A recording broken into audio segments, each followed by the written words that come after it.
غالب کی غزل نمبر 1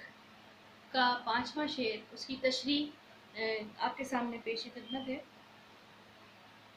تشریح کا سلسلہ ہم جاری رکھتے ہیں۔ ہے کچھ ایسی ہی بات جو چپ ہو، ورنہ کیا بات کر نہیں آتی۔ یہاں پہ ہم شعر پڑھتے ہیں تو ہمیں صاف اس بات کا شاعر کی طرف سے اظہار نظر آ رہا ہے کہ ان کے دل میں کہیں شکوہ ہے اپنے محبوب کے رویے پہ، وہ اس سے نالا ہے اور انہوں نے خاموشی اختیار کی ہوئی ہے۔ اور دوسری طرف ہم اگر دیکھیں تو ہمیں یہ بھی دکھ رہا ہے کہ یہ کسی سوال کا جواب ہے۔ یقیناً ان کے محبوب نے ان کی خاموشی کو دیکھتے ہوئے ان سے کچھ سوال کیا ہے ان کی خاموشی کے بارے میں، تو انہوں نے اس کا جواب شعر میں دیا اور وہ یہی بات کہتے ہیں کہ ہے کچھ ایسی ہی بات جو چپ ہوں، ورنہ کیا بات کر نہیں آتی۔ وہ اس کی بے رخی کا، اپنے محبوب کی کے رویے کا، اس کے ستم کا جواب دے رہے ہیں، اور وہ یہ کہتے ہیں کیونکہ عشق میں، محبت میں اپنے محبوب کی پردہ داری رکھنا بھی محبت کا حصہ ہے، تو یہاں پہ وہ اس چیز کا بھی اظہار کر رہے ہیں کہ کیونکہ محبت سچی ہے اور ان کو اپنے محبوب کا اور اس کے نام کا خیال بھی رکھنا ہے، وہ بے شک ہی کتنا ان کے اوپر ستم کرے، مگر ان کی طرف سے اگر محبت سچی ہے تو یہ اس کی لاج رکھیں گے اور یہ اپنی زبان بھی بند رکھیں گے اور اس کی تمام جو اس کے ستم ہیں ان کو سہیں گے بھی اور اس کا جواب بھی نہیں دیں گے۔ وجہ کیا ہے؟ کیونکہ اگر یہ جواب دیں گے تو پھر ان کا محبوب مورد الزام ٹھہرے گا اور یہ ان کو گوارا نہیں ہے کہ ان کے محبوب کے نام کا کہیں چرچا ہو یا پھر اس کی بدنامی کہیں ہو یا اس کو کوئی بہتان اس کے لگے یا اس کو کوئی الزام دے، تو یہ چیزیں اس کو گوارا نہیں ہے۔ مطلب سیدھا سیدھا یہ ہے کہ یہ ذرا برابر بھی تکلیف اپنے محبوب کو نہیں دے سکتے اور اس کی طرف سے یہ اس کے ستم جھیلنے کے لیے بھی تیار ہیں اور زباں بند رکھے ہوئے ہیں کہ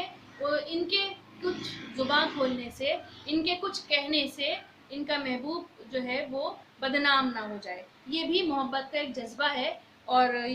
اس جذبے کا اظہار بڑی خوبصورتی سے انہوں نے کیا ہے کہ کہنا تو ہمیں بہت کچھ آتا ہے، مگر کیونکہ محبت کر بیٹھے ہیں تو اس لیے مجبوری ہے ہمیں زبان بند رکھنی پڑے گی۔ اگلے شعر کی طرف چلتے ہیں۔ ہم وہاں ہیں جہاں سے ہم کو بھی کچھ ہماری خبر نہیں آتی۔ اب یہ جو بے خبری ہے یہ بھی عشق کا جو جنونی کیفیت ہوتی ہے، عشق کی اعلیٰ جو درجے کے وہ فیلنگ ہوتی ہے، جو اس کے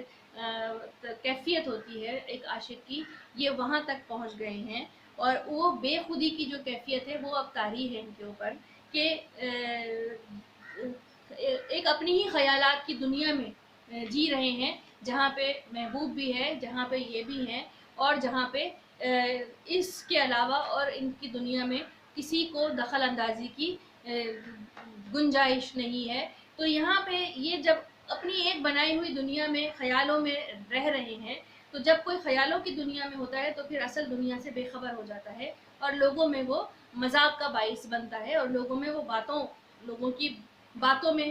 جو ہے وہ تذکروں میں اس کا ذکر ہوتا ہے، تذکروں میں آتا ہے وہ لوگوں کے۔ تو یہاں پہ یہ بتا رہے ہیں جذبہ عشق اور جنون اور دیوانگی عشق کی تمام جو کیفیات ہیں وہ اس وقت ان کے اوپر طاری ہیں اور اس کی وجہ سے یہ ایسی کیفیت میں ہیں کہ ان کی اپنی بھی خبر نہیں ہے، ان کو کیا کرنا ہے، ان کو کس طرح سے رہنا ہے، کیا کیا کیا معاملات ہیں زندگی کے، اب یہ ان تمام کو بھول گئے ہیں۔ صرف ان کے نزدیک ان کا محبوب ہی سب سے اول ہے، سب سے افضل ہے اور یہ اسی کے خیالات میں ہیں۔ اب یہ خود کو بھی، یہ اس کیفیت میں چلے گئے ہیں کہ جہاں پہ اب یہ خود کو بھی بھول گئے، دوسروں کو تو بھولنا تھا، اب یہ خود کو بھی بھول کر صرف اور صرف اب ان کا جو محور ہے وہ صرف ایک ہی ان کا محبوب ہے اور یہ اسی کے عشق میں گرفتار ہیں اور اپنے آپ کو فراموش کر بیٹھے ہیں۔